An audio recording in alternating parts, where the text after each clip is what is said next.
berdasarkan referensi dari Alkitab Abang sendiri, tak ada tanda bahwa Yesus itu adalah Tuhan begitu.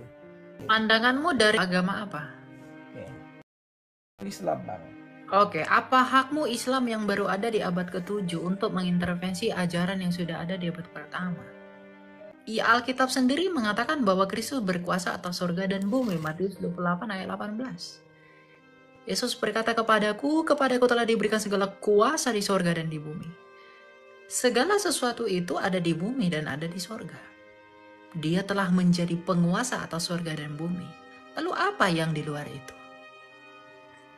Jadi kalau kamu mengatakan bagi pandangan kami, apa haknya, bahkan apa hak nabimu untuk mengintervensi kitab suci kami atau memberi pandangan kepada kitab suci kami yang sama sekali tidak pernah hidup sejaman bahkan dengan bapa gerejanya kami.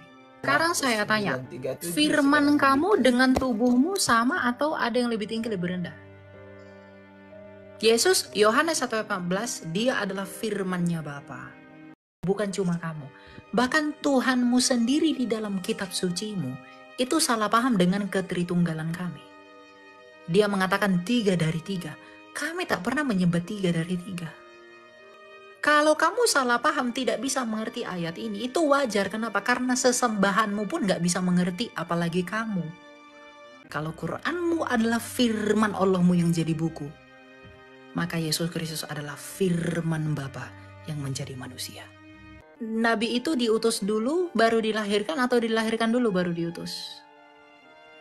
Kalau kamu ustadz, yang ustadz itu rohmu, jiwamu atau tubuhmu?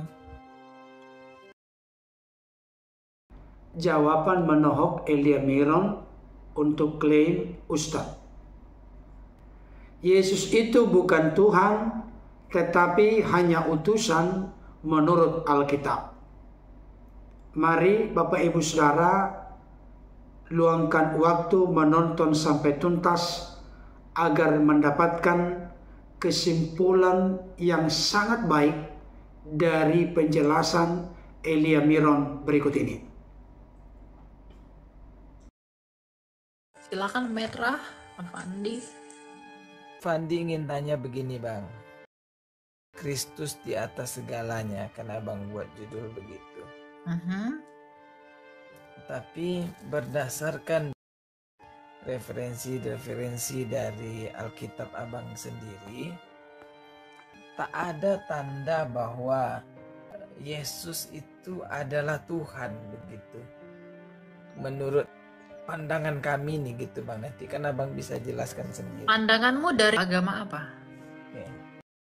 Islam, Bang. Oke, apa hakmu Islam yang baru ada di abad ke-7 untuk mengintervensi ajaran yang sudah ada di abad pertama? Alkitab sendiri yang ngomong begitu. Oh tidak, Alkitab sendiri mengatakan bahwa Kristus berkuasa atas surga dan bumi, Matius 28 ayat 18. Yesus berkata kepadaku telah diberikan segala kuasa di surga dan di bumi. Segala sesuatu itu ada di bumi dan ada di surga. Dia telah menjadi penguasa atas surga dan bumi. Lalu apa yang di luar itu? Jadi kalau kamu mengatakan bagi pandangan kami, apa haknya, bahkan apa hak nabimu untuk mengintervensi kitab suci kami atau memberi pandangan kepada kitab suci kami yang sama sekali tidak pernah hidup sejaman bahkan dengan bapa gerejanya kami. Bapa gereja, bapak-bapak apostolik itu ada dari abad ke-2 sampai abad ke-4. Sedangkan nabimu yang adalah sumber pengajaran dari kitab sucimu itu baru ada di abad ke-7.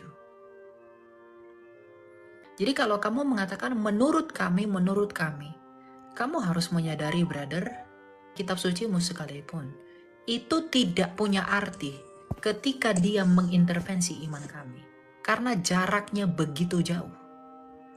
Jaraknya itu tidak punya kedekatan sama sekali dalam hal historis dan juga dalam hal teologi. Abang terlalu cepat ini nampaknya.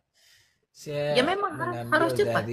Dari Yohanes itu, bukan dari saya kan baca juga gitu. Yohanes berapa? Yohanes 17 ayat 3 itu, inilah hidup yang kekal itu, yaitu bahwa mereka mengenal Engkau satu-satunya Allah yang benar dan mengenal Yesus Kristus yang telah Engkau utus. Jadi gimana ini abangku? Kenapa nggak baca ayat 5-nya? Oleh sebab itu ya Bapa, permuliakanlah aku padamu sendiri dengan kemuliaan yang kau miliki di hadiratmu sebelum dunia ada. Kalau dia tidak setara dengan Bapa, siapa yang ada sebelum dunia ada? Kalau bukan Allah.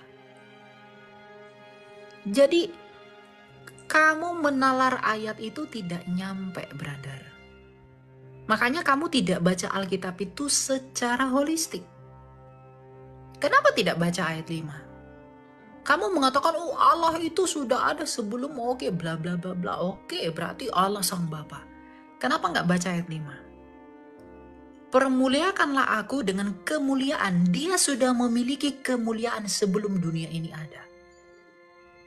Siapa yang ada sebelum dunia ada? Selain Allah sendiri. Jadi kenapa kamu tidak mencoba berpikir bagaimana menghubungkan dan mengharmoniskan ini? Kenapa kamu hanya comot satu ayat, kamu melupakan ayat yang berikutnya dan juga ayat yang sebelumnya? Inilah hidup yang kekal itu, bahwa mereka mengenal Engkau. Memang Engkau satu-satunya Allah yang benar. Sang Bapa adalah Allah yang benar. Dan Yesus itu adalah pikirannya Bapa sendiri. Yohanes 1 ayat 14. Yohanes 1 ayat 1. Dia firman-Nya Allah yang sejak kekal ada di dalam Allah. Pikiran Bapa, apakah itu dia Bapa gitu, Bang? Oh, dia bukan Bapa, dia adalah Allah. Kalau sang Bapa adalah Allah, maka firman-Nya Bapa pastilah Allah. Kalau tubuhmu adalah manusia, berarti pikiran di dalam tubuhmu pasti manusia. Gak mungkin pikiran ayam. Atau saya nggak tahu, pikiran kamu pikiran angsa atau pikiran unta. Kalau tubuhmu manusia, rohmu manusia nggak? Saya nggak tahu, rohmu roh kucing, roh ayam, roh kalkun. Kalau tubuhmu manusia, rohmu manusia, firmanmu manusia, apakah ada 3 manusia? Iya, Yohanes ini berarti dibuang aja dong, Yohanes 17 Oh, ayat 3 ngapain ini, Bang. dibuang? Jika gini, ketidaktahuanmu mengerti ayat ini, ngapain dibuang? Makanya saya katakan, cara berpikirmu itu masih menggunakan cara berpikir orang Arab. Sebagaimana ajaranmu. Jadi karena ketidakmampuanmu, bahkan gini brother, bukan cuma kamu. Bahkan Tuhanmu sendiri di dalam kitab sucimu, itu salah paham dengan ketritunggalan kami. Dia mengatakan 3 dari 3. Kami tak pernah menyembah 3 dari 3. Kalau kamu salah paham, tidak bisa mengerti ayat ini, itu wajar. Kenapa? Karena sesembahanmu pun gak bisa mengerti, apalagi kamu. Tapi itu tidak menjadi dasar kebenaran. Wong sesembahanmu aja nggak ngerti, apalagi kamu. Itu sesuatu yang harus kamu terima. Ayat 39 ayat 37 abangku. Barang siapa menyambut seorang anak seperti ini di dalam namaku, ia menyambut aku. Dan barang siapa menyambut aku, bukan aku yang disambutnya, tetapi dia yang mengutus aku. Betul. Dengan menyambut Yesus yang adalah firman Allah, dia menyambut Bapa. Kalau kamu menyambut ucapanku, kamu menyambut aku enggak? Kalau saya bilang, selamat siang Metra Alfandi. Yang kamu dengar itu firman saya yang menjadi suara kan di telinga kamu? Kalau kamu menyambut ucapanku yang adalah firmanku yang menjadi suara di telingamu, kamu menyambut aku enggak? Ketika kata-kata saya kamu sambut, kamu menyambut saya enggak? Tapi saya bukan abang kan? Ya enggak. Dan Yesus, ketika orang menyambut Yesus, artinya dia menyambut Bapa yang mengutus Berarti Kristus. Yesus bukan Bapa. Memang Yesus bukan Bapa, tapi Yesus sehakikat dengan Bapa. Wah, sama seperti kata-kata saya itu bukan tubuh saya. Tapi kata-kata saya itu sehakikat dengan tubuh saya, satu dengan tubuh saya. Iya, yang menyampaikan Allah, tapi yang menyampaikan Yesus? adalah Yesus. Pahami kalimatnya. Yesus berkata, barang siapa menyambut aku, bukan aku yang disambutnya, melainkan dia yang mengutus aku. Berarti Tuhan Yesus berkata, kalau kamu menyambut aku, kamu tidak sedang menyambut aku, tapi kamu sedang menyambut Bapakku yang mengutus aku. Sama seperti kamu menyambut kata-kataku, kamu sedang menyambut aku, bukan? Saya nggak mengatakan kamu adalah saya. Tuhan Yesus sedang mengatakan kalau ada yang menyambut Yesus, itu sama halnya bahwa dia sedang menyambut Bapanya sendiri. Bapanya Kristus. Bukan Yesus berkata kalau aku menyambut Bapa, lalu aku adalah Bapa. Pahami ayatnya.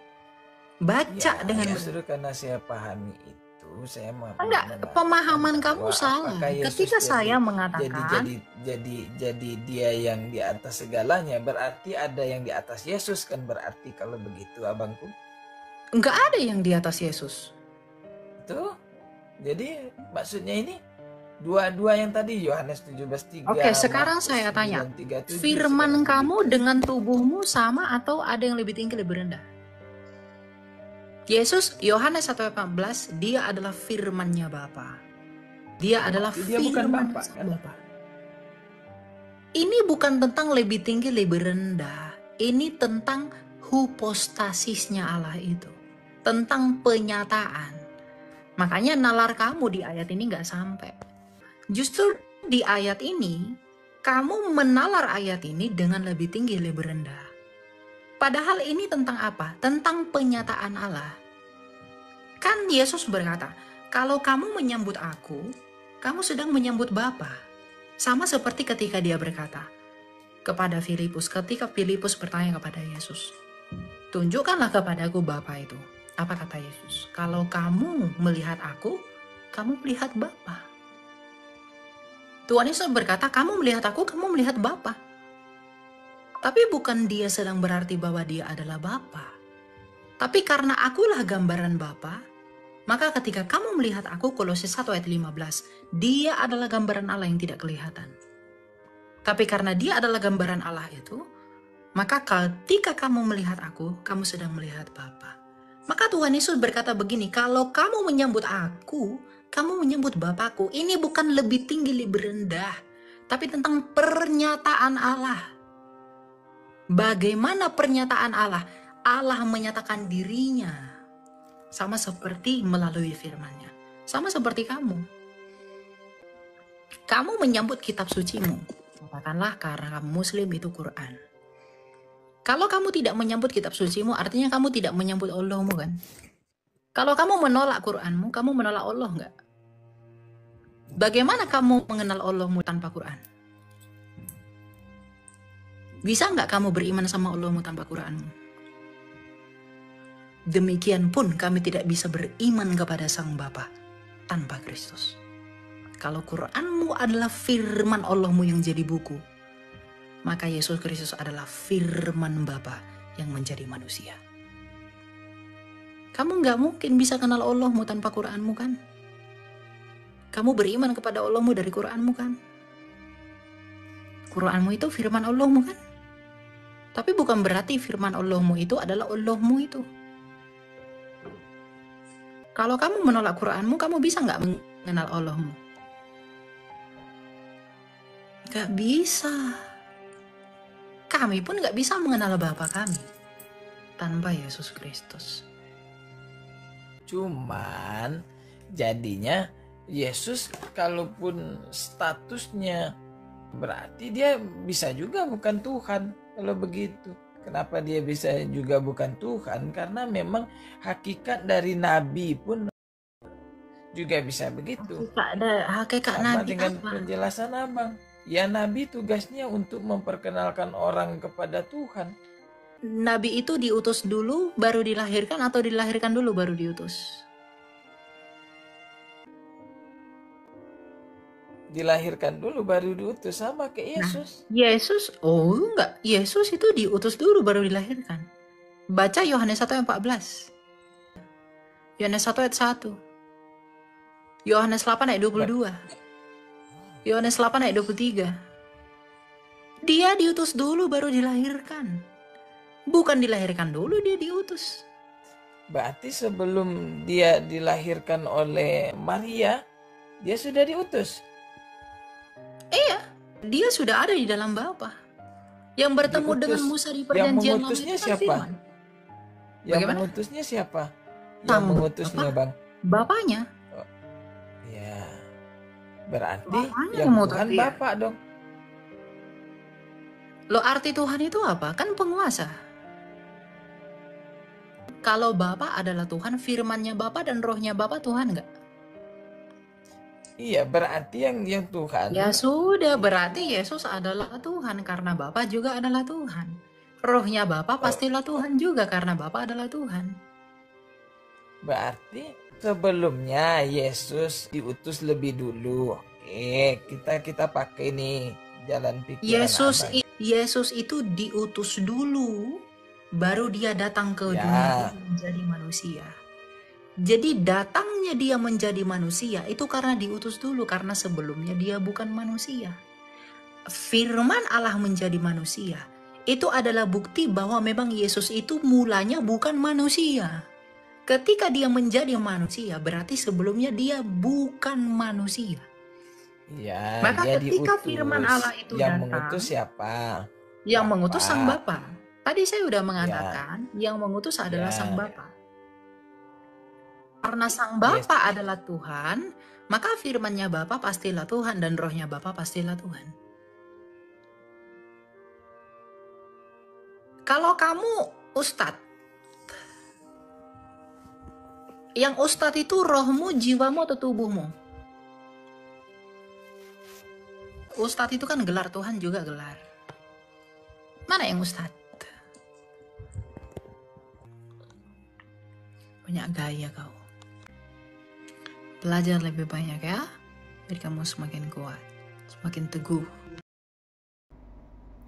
Saudara kita, sang ustadz ini menegaskan bahwa tidak ada tanda Yesus itu Tuhan menurut referensi Alkitab.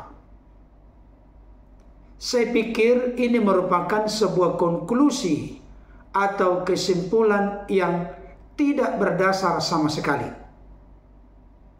Dari penegasan dan pernyataan dari sang ustadz ini, jelaslah bagi saya, beliau ini belum pernah membaca Alkitab secara menyeluruh, teratur dan terperinci.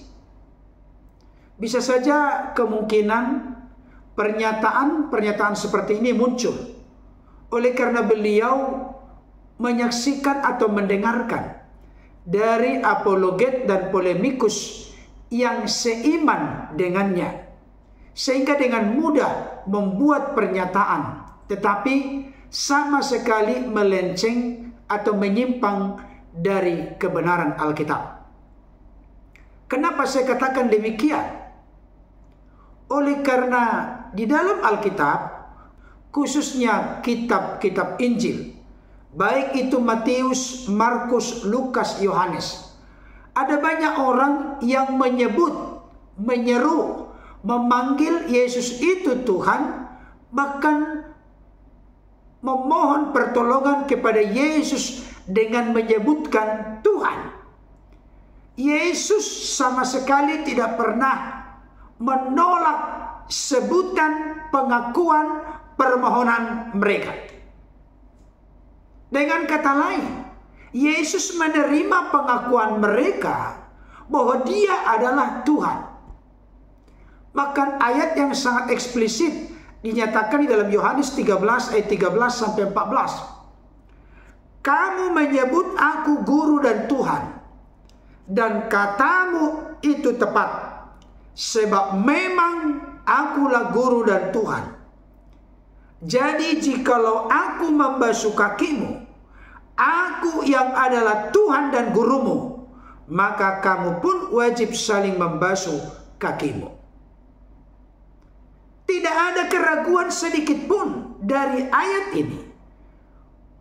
Apa yang diakui oleh para murid tentang eksistensi keberadaan Yesus sebagai Tuhan, Yesus mengakuinya, Yesus membenarkannya, bahwa memang Dia adalah Tuhan.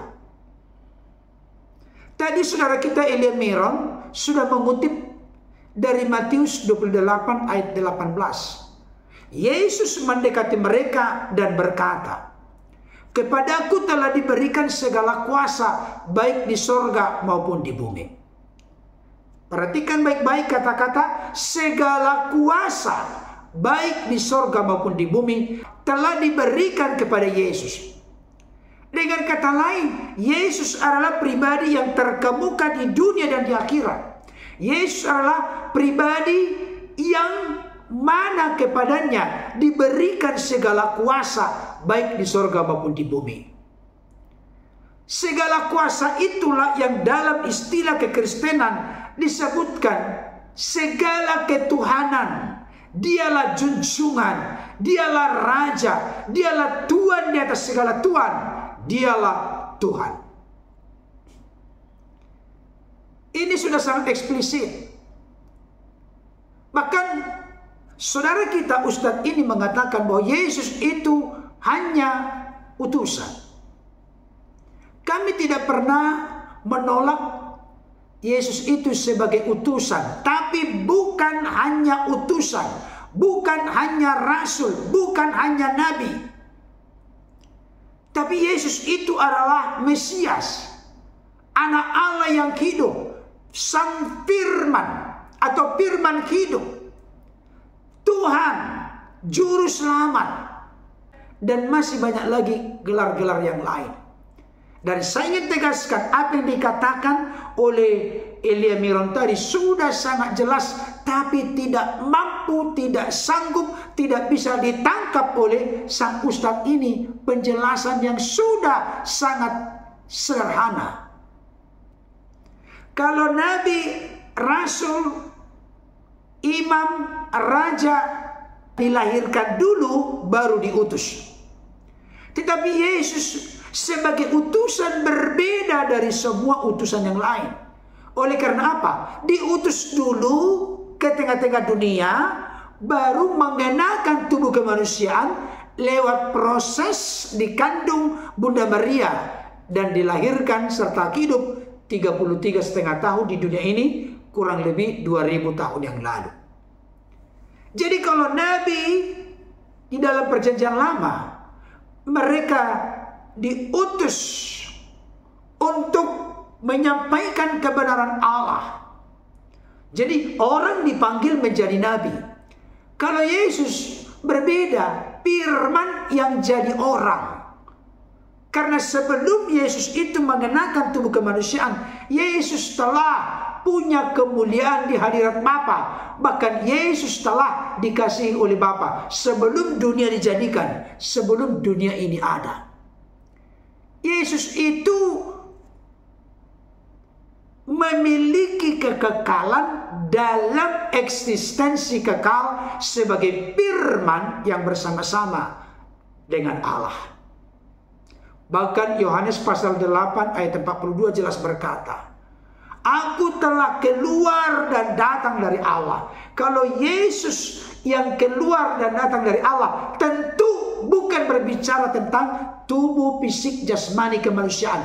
Karena tubuh fisik jasmani kemanusiaannya keluar dari rahim Bunda Maria. Berarti yang keluar dan datang dari Allah, diutus ke tengah-tengah dunia, itu adalah eksistensi keberadaan kekal sebagai firman yang bersama-sama dengan Allah, dan firman itu adalah Allah.